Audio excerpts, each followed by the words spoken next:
হরে কৃষ্ণ।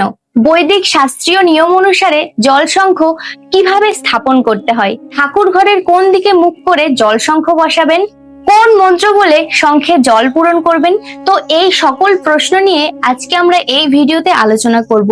তো দয়া করে ভিডিওটা স্কিপ না করে পুরোটা দেখবেন, যাতে সমস্ত কিছু আপনারা বুঝতে পারেন। তো ভিডিওটা শুরু করার আগে সকলের উদ্দেশ্যে বলে দিই, আমাদের পূজা পাঠ করতে গেলে অবশ্যই কিছু নিয়ম মানা আবশ্যক। ঠিক সেরকম ভাবেই আমরা হয়তো মনে করি যে জলশঙ্খ শুধুমাত্র বসিয়ে দিলাম এবং তার মধ্যে জল দিয়ে তুলসী পত্র এবং পুষ্প দিয়ে দিলাম তাহলেই হয়ে গেল। এটা কিন্তু কোনো শাস্ত্রীয় নিয়মের মধ্যে পড়ে না।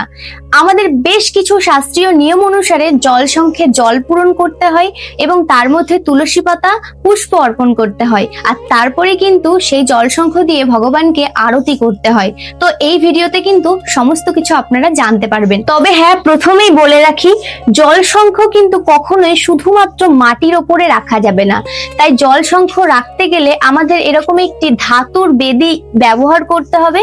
এটাকে ত্রিবেদীও বলা হয়, অর্থাৎ তিনটি মাথা যুক্ত, এই কারণে একে ত্রিবেদী বলা হয়েছে।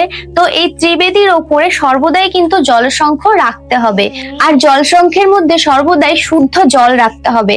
তবে শুদ্ধ জল বলতে এখানে গঙ্গা জলকে বোঝানো হয়নি।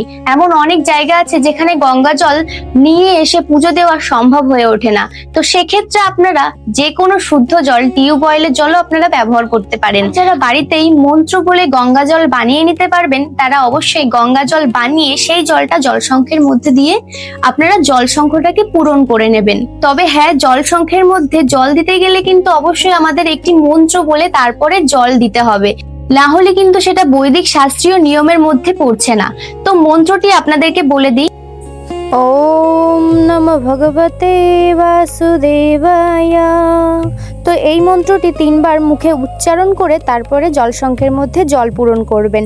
আর একটা বিষয় বলে দিই, জলশঙ্খটির সরু মুখটা সবসময় ভগবান যেদিকে, অর্থাৎ ভগবানের চিত্রপট বা বিগ্রহ যেদিকে রাখা আছে সেই দিকে মুখ করে রাখবেন, অর্থাৎ সর্বদাই উত্তর পূর্ব মুখ করে বা ঈশান দিক করে রাখবেন।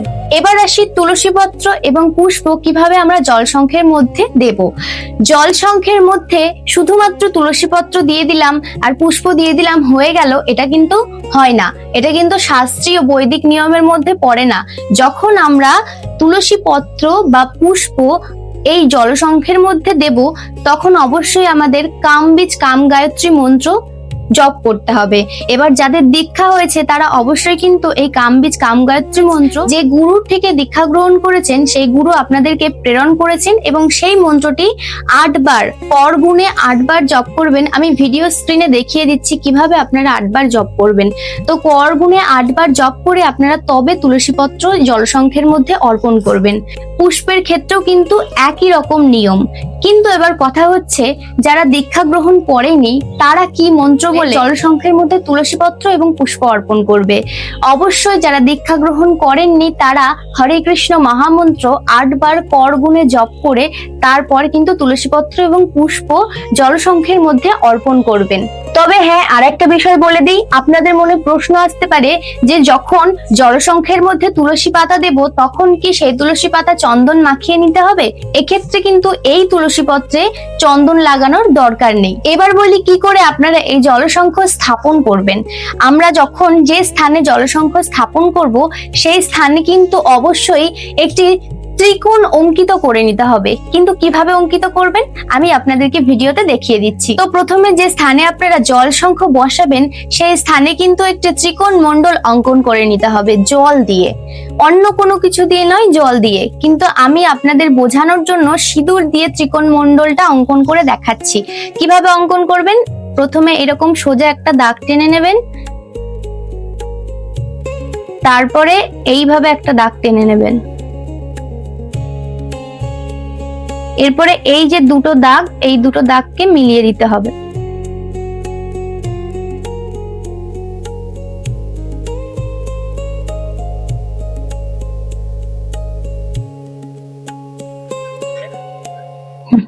তো এইভাবে ত্রিকোণ মণ্ডল আপনারা জল দিয়ে অঙ্কন করে নেবেন যে স্থানে জলশঙ্খ বসাবেন।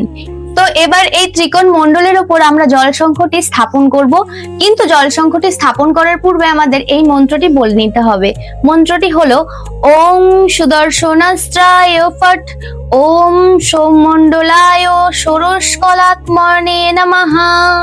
এই মন্ত্রটি বলে আপনারা এই ত্রিকোণ মণ্ডলের উপর অবশ্যই জলশঙ্খটি স্থাপন করে দেবেন। তো এইভাবে বাড়িতে নিত্য পূজার সময় অবশ্যই আপনারা জলশঙ্খ স্থাপন করবেন আর পুষ্প তুলসীপত্র জলশঙ্খের মধ্যে দেবেন।